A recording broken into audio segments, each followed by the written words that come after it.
This is the greenhouse I'm working on. You can see it's got these 3 pipes here, and I've used ruggedized PVC for the base, and I've used the stretch PFC, the white 1/2 inch, for making the circulars.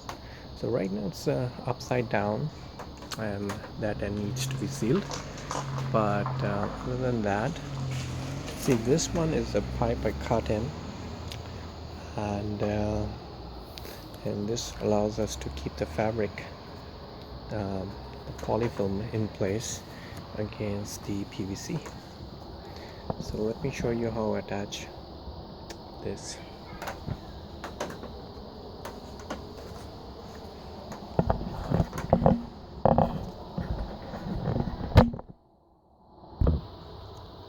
Let's see how I'm going to take this.